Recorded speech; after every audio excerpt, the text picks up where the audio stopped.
The new education policy was released under the Government of India's Ministry of Human Resource Development on 29 July 2020.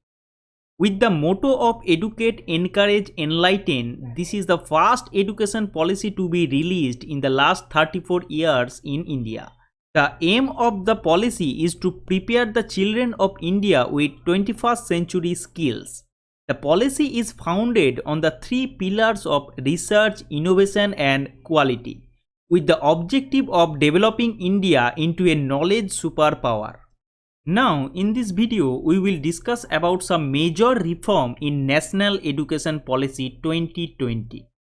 Students now take a school examination which was conducted by the appropriate authority in grades 3, 5 and 8. Board examination for 10th and 12th will be continued but will be redesigned with the aim of holistic development. PROCAS, that is Performance Assessment Review and Analysis of Knowledge for Holistic Development, a new national assessment platform will be set up. Mathematical thinking and scientific temper coding will start from class 6.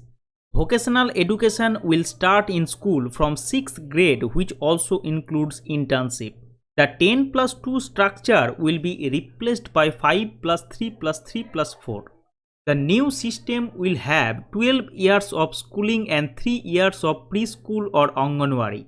Till grade 5, this policy will emphasize local language or regional language or mother tongue as the medium of instruction.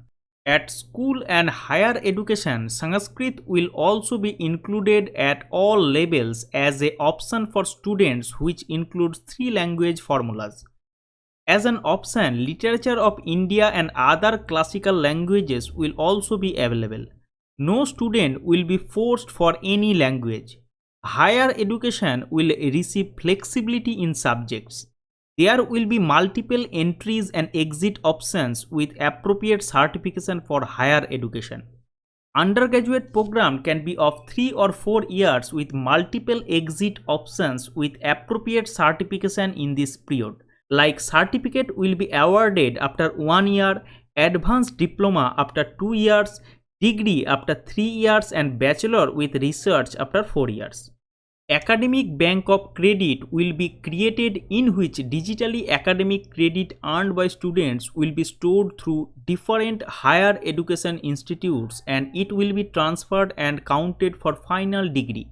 The curriculum in all subjects has been reduced to its core essentials. Through this, they focus on critical thinking, discovery, inquiry, discussion and teaching based on analysis and holistic learning methods for education. Regulator for higher education will be light but tight. Focus on e-learning so that they can reduce their dependency on textbook. Under the new policy, education will get 6% of GDP. Earlier it was 1.7%, which will definitely boost the education system. By the end of 2040, they aim that all higher education institutions will become multidisciplinary institutions, and each of them will have 3,000 or more students. In next 15 years, college affiliation will be phased out. At least one large multidisciplinary higher education institution should be built in or near every district by 2030. This policy aims to achieve 100% youth and adult literacy. National Testing Agency will offer a common entrance exam for admission in higher education institutions. Hope that through this NEP, our country's education system and research facility will become more robust, and with the help of this, students who spend thousands of dollars on education in foreign countries will get global standards in line with India. Now try this.